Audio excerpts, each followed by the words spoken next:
You're listening to a Brooklyn Nets episode of the Jacob Valk Show. He's breaking down the team's latest goings-on as only he can.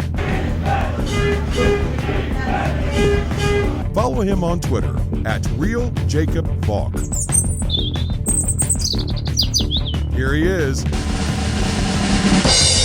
Jacob Valk. Hello,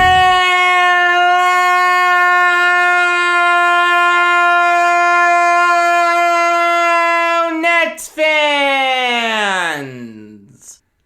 Welcome to another Brooklyn Nets episode of the Jacob Valk Show. I am the Jacob Valk, except no imitation. It's amazing how much can change in 2 weeks. When I last spoke to you about this team, they were on a little bit of a slump. They had lost 4 of their last 6. They would go on to lose that night's game against the Blazers. Then they destroyed the Bulls. Then they got destroyed by the Thunder, although they were shorthanded that game. It's funny, the biggest issue with the team was their streakiness and finding rest days for the guys who really needed some days off. Well, now Kevin Durant has his rest days. He has an MCL sprain. He'll be out for 3 to 5 weeks. And now the Nets' main goal has to be to tread water until Durant comes back. There was the sense that Joe Harris could come back sooner rather than later. Well, now he's had a setback. He was supposed to miss 4 to 8 weeks. Now, God only knows when he's going to come back. I mean, think about it this way. When the Nets play the Lakers tomorrow, the Nets will be without their best, third best, and fourth best players. James Harden, I feel sorry for you. You're going to need to put up 40 if the Nets are going to win this game. Meanwhile, to make matters worse for the Nets, Anthony Davis is probably going to be back tomorrow. So the Lakers are going to be at full strength. The Nets are the walking wounded right now. Look, all they need to do is tread water until Durant comes back. The thing is, though, you know that Kyrie is going to miss the home games.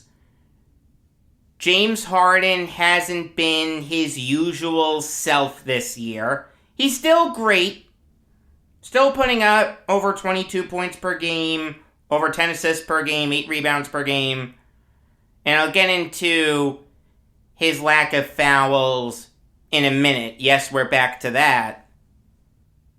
But the point is, with Harden having an off year by his standards, the Nets are in danger of free-falling. Think about it this way. They're only 2 games up on the Sixers right now.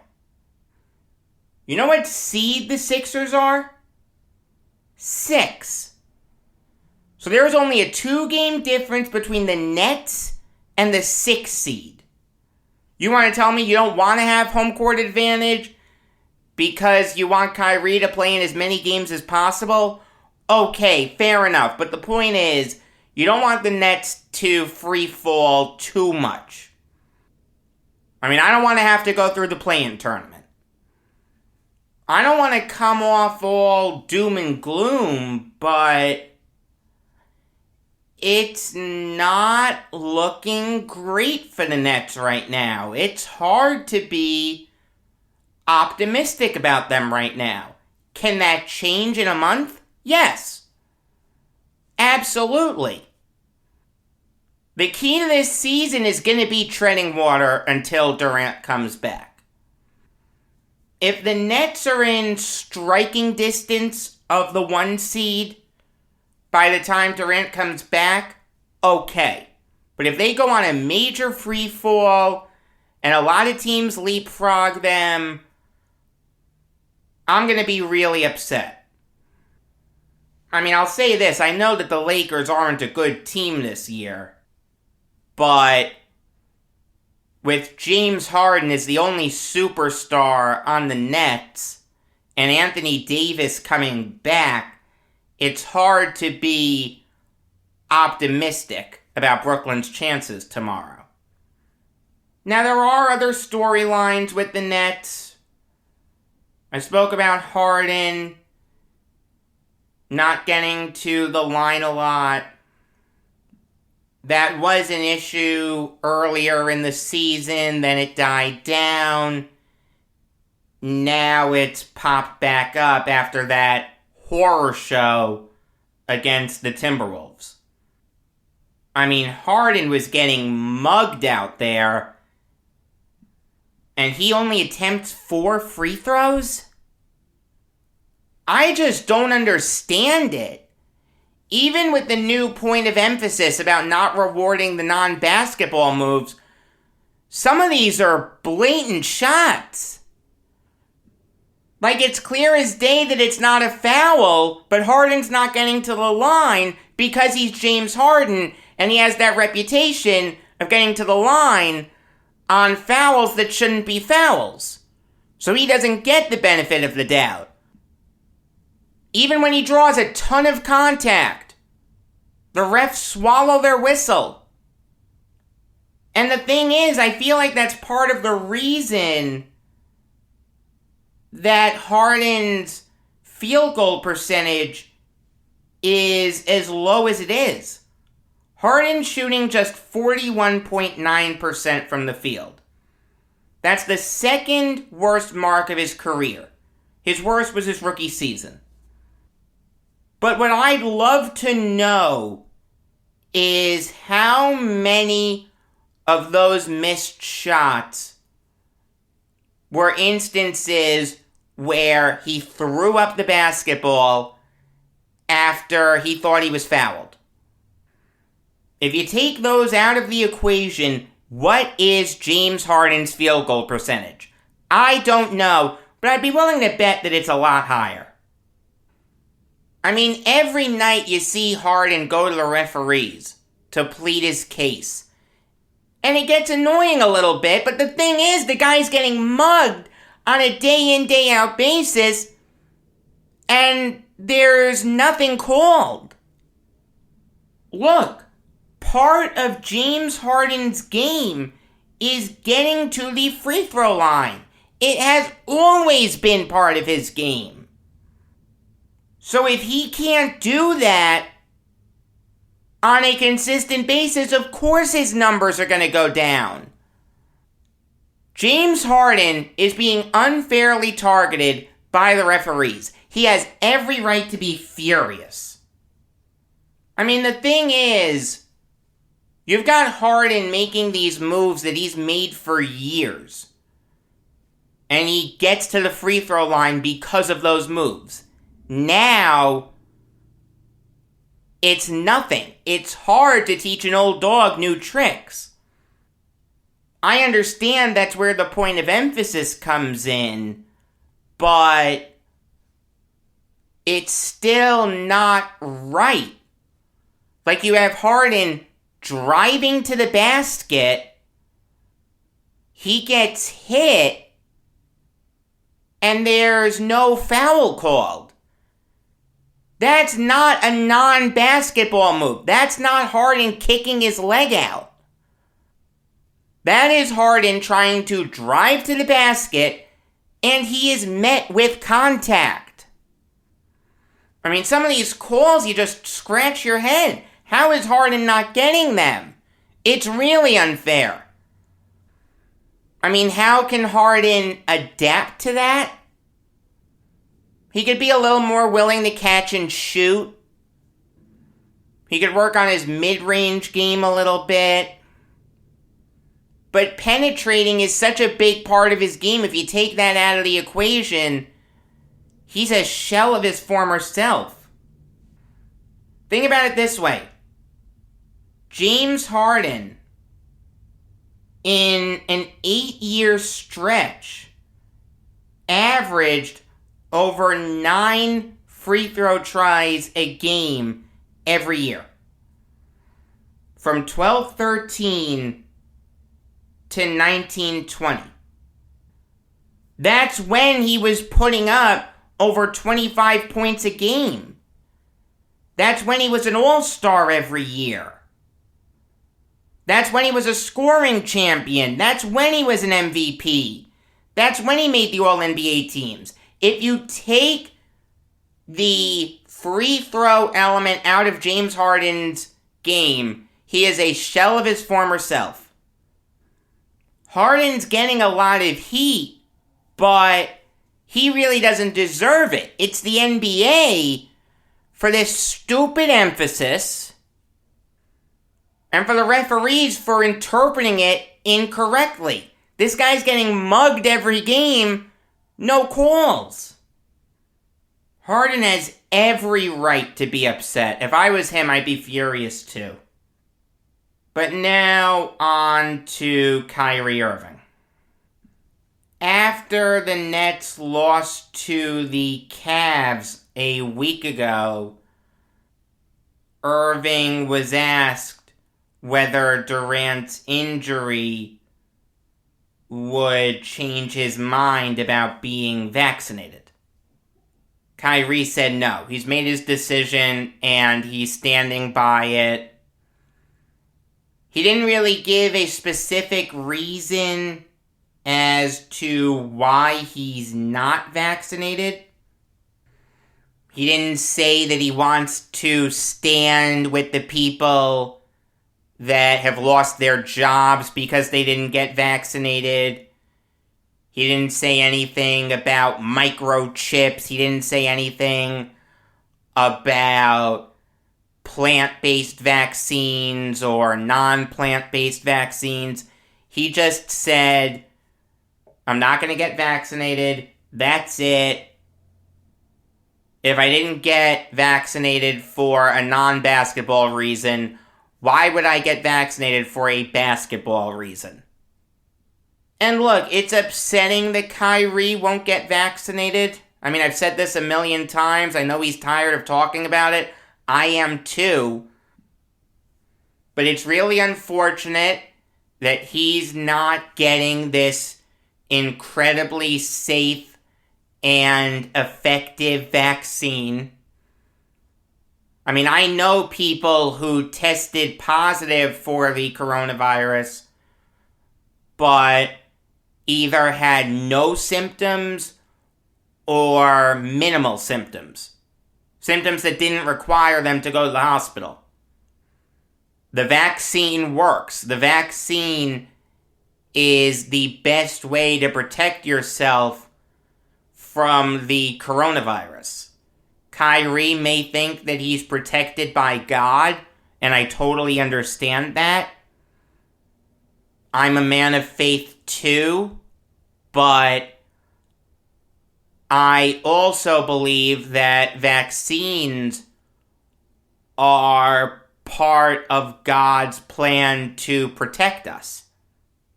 He doesn't need to come down from the heavens and say, okay, you're not getting the coronavirus bad. You're not getting the coronavirus bad. You're not getting the coronavirus bad. I believe that this vaccine was made with his guidance and that it truly is an act of God. I don't want to get preachy, but that's just what I believe. I mean, it's kind of interesting. My mom and I were talking about this the other day. And I brought up the point that if Kyrie's unvaccinated, he can't play at the Barclays Center. But a visiting Los Angeles Laker that's not vaccinated, and I don't know whether the Lakers have any unvaccinated players or not, but a visiting Laker, Clipper, Spur, Maverick, Heat, Celtic, whatever, doesn't have to be vaccinated. And he can play in the Barclays Center. So my mom kind of stopped dead in her tracks and said, well, wait a minute, what's fair about that? That makes no sense. Yeah, she's right. It really makes no sense that Kyrie Irving is being punished just because he signed with a New York team. Like, most of the conversation has been on convincing Kyrie to get the vaccine, what would need to be done to get him vaccinated. The conversation should really be, why is the mandate the way it is? Why is the mandate allowing visiting players to play, but home players to not play? That should be the question. And there's really no good answer to that. If the mandate was no players can play if they're unvaccinated, regardless of whether they're home or away, okay, fair enough. But the fact that New York City differentiates like that is wrong.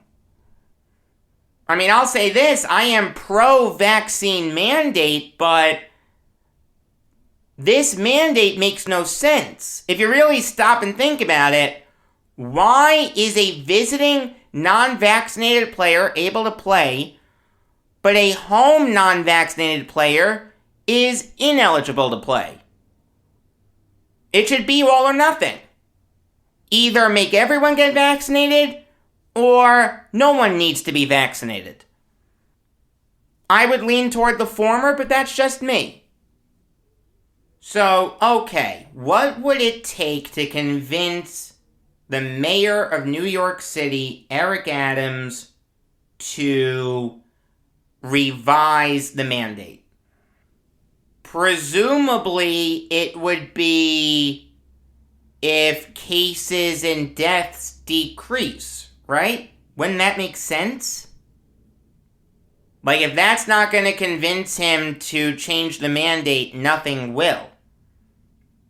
The thing is, though, according to the official New York City website, the number of confirmed cases is down by over 16,000 over the last 7 days as compared to the last 28 days. The number of hospitalizations is down. The number of deaths is down. Everything is decreasing. New York City had a bad outbreak a while ago, but now it seems like that outbreak has passed. The thing that we've learned about the coronavirus is that it's going to have these peaks and valleys. Should we go into shutdown mode every time we have a peak, or should we realize that we have to live with this? I'll say personally, I think we're at the point where we can live with this. We have at-home tests. We have monoclonal antibodies. We have that pill that Pfizer developed. I think we're at the point where we need to learn to live with this. Now look, I don't think Mayor Adams is going to keep the mandate in place for time immemorial. Do I know when he'll change the mandate? No. But the NBA playoffs are in 2.5 months. I'd be surprised if the mandate wasn't at least revised by then.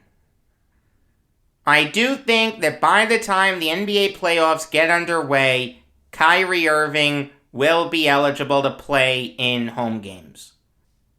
Look, is it stupid that Kyrie won't get vaccinated? I don't think he's offered a good reason why he wouldn't get vaccinated.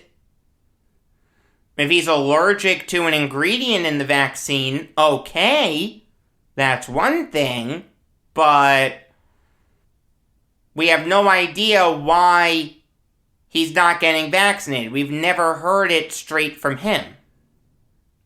So yeah, I do think it's stupid that he won't get vaccinated. I do think it's wrong.